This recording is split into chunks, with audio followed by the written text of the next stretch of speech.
Si Ruth vivait en 2025, son histoire ne commencerait pas dans le confort, mais dans la douleur. Elle ne serait pas issue d'une famille riche, ni d'un grand pays. Non, Ruth serait cette jeune femme qu'on oublie trop souvent. Celle qui a tout perdu, mais qui garde la tête haute, le cœur rempli d'une force silencieuse. Mais avant d'imaginer Ruth aujourd'hui, revenons à son histoire, telle qu'elle est écrite, intemporelle et puissante, dans les pages de la Bible. Il y avait une femme nommée Naomi, qui vivait en Juda avec son mari Elimelech et leurs 2 fils. Quand une famine frappa leur région, ils durent tout quitter et partir vivre dans un pays étranger, une terre qui n'était pas la leur, le pays de Moab. Là-bas, leurs fils épousèrent 2 femmes moabites, Orpa et Ruth. La vie semblait reprendre son cours, loin de chez eux, mais ensemble. Mais bientôt, la tragédie s'abattit, impitoyable. Naomi perdit son mari, puis ses 2 fils. Imaginez la scène. 3 veuves, seules, dans une culture où une femme sans homme n'avait ni héritage, ni avenir, ni protection. Le chagrin était immense, le futur, un mur infranchissable. Accablée par le deuil, Naomi décide de rentrer chez elle, à Bethléem, sur sa terre d'origine. Le cœur brisé, elle dit à ses 2 belles filles « Retournez chacune dans la maison de votre mère. Que le Seigneur vous accorde du repos, une nouvelle vie. » C'était un acte d'amour, un sacrifice. Orpa, en pleurant, embrassa sa belle-mère et repartit vers son peuple, vers ce qu'elle connaissait. C'était un choix logique, compréhensible. Mais Ruth resta. Elle s'est agrippée à Naomi, et elle a prononcé l'une des plus belles déclarations de fidélité de toute l'histoire. Des mots qui résonnent encore aujourd'hui. « N'insiste pas pour que je te quitte. Où tu iras, j'irai. Où tu demeureras, je demeurerai. Ton peuple sera mon peuple, et ton Dieu sera mon Dieu. » Cette phrase, simple et si profonde, a traversé les siècles. Pourquoi ? Parce qu'elle ne venait pas d'une obligation, ni d'un calcul. Elle venait d'un cœur rempli d'un amour loyal, d'une foi qui choisit de rester même quand tout pousse à partir. Ruth suivit donc Naomi jusqu'à Bethléem. Arrivée là-bas, elles n'avaient rien, absolument rien. Elles étaient pauvres, étrangères, dépendantes de la bonté des autres pour survivre. Pour trouver de quoi manger, Ruth alla glaner dans les champs, c'est-à-dire ramasser les épis de blé que les moissonneurs laissaient tomber derrière eux, une pratique que la loi permettait aux plus démunis.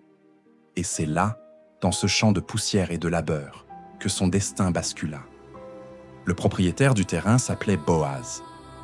Un homme juste, respectueux et généreux. Il remarqua Ruth, pas pour sa beauté éclatante, pas pour ses origines, mais pour sa fidélité inébranlable envers Naomi. Il avait entendu parler de son sacrifice. Boaz se montra incroyablement bienveillant envers elle. Il donna des ordres à ses ouvriers pour qu'ils la protègent et laissent volontairement tomber des épis pour elle. Et petit à petit, une histoire d'amour naquit. Pas une romance passionnelle et éphémère comme on en voit aujourd'hui, mais une relation fondée sur le respect, la foi partagée et la providence divine. Ruth devint l'épouse de Boaz, et de leur union naquit un fils, Obed, qui devint le grand-père du grand roi David. Oui, cette jeune étrangère, la veuve oubliée de Moab, est devenue l'ancêtre du Messie, Jésus-Christ. Son nom est gravé pour l'éternité dans la lignée la plus importante de l'histoire. Maintenant, imaginez, si Ruth vivait en 2025, elle n'habiterait pas à Bethléem, mais peut-être dans une petite ville de province, en Europe, en Afrique ou au Moyen-Orient. Une jeune femme immigrée, réfugiée, venue chercher une vie meilleure, mais confrontée à la réalité parfois dure de l'exil, à la solitude, aux préjugés. La Ruth de 2025 aurait peut-être perdu son mari dans un accident de travail, ou à cause de la guerre dans son pays d'origine. Elle vivrait avec une femme plus âgée, sa belle-mère, Naomi, qu'elle appellerait affectueusement « maman », même sans lien de sang. Les 2 partageraient un petit appartement modeste, survivant avec un revenu minimum ou grâce à l'aide des associations locales. Chaque matin, Ruth se lèverait bien avant le soleil. Pas pour aller glaner dans les champs, mais peut-être pour prendre les transports en commun et aller faire des ménages. travailler dans une serre ou trier des produits dans l'entrepôt d'un supermarché. Un travail que beaucoup de gens méprisent, un travail invisible, mais qu'elle ferait avec une dignité et une foi inébranlables. Pendant que d'autres sur les réseaux sociaux chercheraient à briller, à être vus, à accumuler des likes, la Ruth de 2025 chercherait simplement à être fidèle. Fidèle à Dieu dans ses prières matinales. Fidèle à Naomi en s'assurant qu'elle ne manque de rien. Fidèle aux valeurs qu'elle porte dans son cœur. Et dans notre monde où la loyauté est devenue une denrée si rare, sa fidélité finirait par attirer l'attention. Pas celle d'un homme de passage, pas celle d'un beau parleur qui promet la lune, mais celle d'un homme comme Boaz. Un homme de valeur, un entrepreneur peut-être, qui remarque non pas son statut social inexistant, mais son caractère en or. Cet homme verrait en elle non pas une immigrée, non pas une femme seule sans avenir, mais une femme courageuse, pure et vraie. Une perle rare. Et Dieu, une fois de plus, à travers des gens ordinaires, écrirait une histoire extraordinaire. Le message spirituel de Ruth est incroyablement actuel. Son histoire nous enseigne que Dieu n'oublie jamais, jamais, ceux qui restent fidèles quand tout autour d'eux s'effondre. Quand tu perds tout ce qui te rassurait, mais que tu continues à aimer. Quand tu n'as plus rien à donner, mais que tu choisis encore la foi. Dieu voit cela. Remarquez bien, Ruth n'a pas rencontré Boaz en sortant le soir pour chercher l'amour. Elle l'a rencontré en travaillant, en servant, en restant fidèle dans le peu qu'elle avait. C'est sur son lieu de travail, sur le champ de son obéissance, que Dieu a déversé sa bénédiction. Aujourd'hui, tellement de gens cherchent les bénédictions sans la fidélité. Ils veulent le fruit, mais ils ne veulent pas prendre soin des racines. Ils veulent la promotion, mais pas le processus. Ruth nous montre le chemin inverse. La bénédiction est la conséquence d'un cœur qui reste debout dans l'épreuve. Dieu n'a pas choisi Ruth pour son passé prestigieux. Elle n'en avait pas. Il l'a choisie pour son cœur. Et c'est le même Dieu aujourd'hui. Celui qui ne s'arrête pas à ton CV, à ton compte en banque ou à tes diplômes, mais qui regarde au plus profond de ton cœur. Celui qui élève les humbles.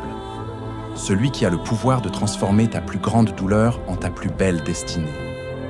Peut-être qu'aujourd'hui, toi aussi, tu te sens un peu comme Ruth.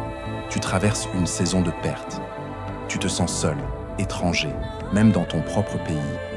Tu travailles dur, tu sèmes, mais tu as l'impression que rien ne pousse, que personne ne le remarque. Tu restes fidèle dans l'ombre, mais la reconnaissance ne vient pas. Laisse-moi te dire ceci, avec toute la conviction de mon cœur. Dieu voit ce que les hommes ignorent. Il voit tes larmes quand tu es seul. Il voit ta fidélité dans les petites choses du quotidien. Il voit tes prières silencieuses. Et tout comme pour Ruth, ton jour de récolte viendra. Un jour, tu regarderas en arrière et tu comprendras. Tu comprendras pourquoi tu as dû passer par ce désert financier. Pourquoi tu as dû tout quitter. Pourquoi tu as dû recommencer à zéro. Parce que derrière chaque épreuve que tu as traversée avec foi, Dieu était en train de préparer quelque chose de bien plus grand que ce que tu pouvais imaginer. Ruth pensait simplement survivre au jour le jour. Mais Dieu, lui, l'a préparée à entrer dans l'histoire du salut. Et toi aussi, Dieu veut faire de ton histoire personnelle une source de bénédiction pour beaucoup d'autres. La leçon finale de Ruth tient en 3 vérités puissantes. Premièrement, la fidélité attire la faveur divine. Même dans le désert, même dans la pauvreté, reste fidèle à Dieu et à ce qu'il t'a confié. Deuxièmement, l'obéissance ouvre les portes du destin. Ruth a suivi Naomi par amour et obéissance, et Dieu lui a ouvert les portes du ciel. Troisièmement, ton passé ne définit jamais ton avenir. Ruth était étrangère, veuve, pauvre, mais aux yeux de Dieu, elle était une reine destinée à porter une lignée royale. Alors aujourd'hui, si Ruth vivait en 2025, elle serait cette personne discrète mais courageuse, qui choisit la loyauté dans un monde d'infidélité. Celle qui travaille dur sans se plaindre. Celle qui continue de croire en la bonté des autres, même après avoir été blessée. Et Dieu lui dirait, comme il te le dit peut-être aujourd'hui, « Je vois ta fidélité, je vois tes efforts. Continue, ne baisse pas les bras, car comme Ruth, tu récolteras bien plus que ce que tu as semé. Ce qui semble être aujourd'hui ton champ de larmes deviendra demain ton champ de gloire. Alors, ne méprise jamais tes petits débuts. Reste fidèle. Continue de semer de l'amour, de la gentillesse, de l'intégrité, même dans la poussière. Car un jour, comme Ruth, tu réaliseras que ton obéissance silencieuse était en train d'écrire, avec Dieu, une histoire éternelle. Merci d'avoir regardé cette vidéo. Si ce message vous a touché, n'hésitez pas à laisser un commentaire, à aimer et à vous abonner pour ne manquer aucune de nos prochaines réflexions. Prenez soin de vous et à très bientôt.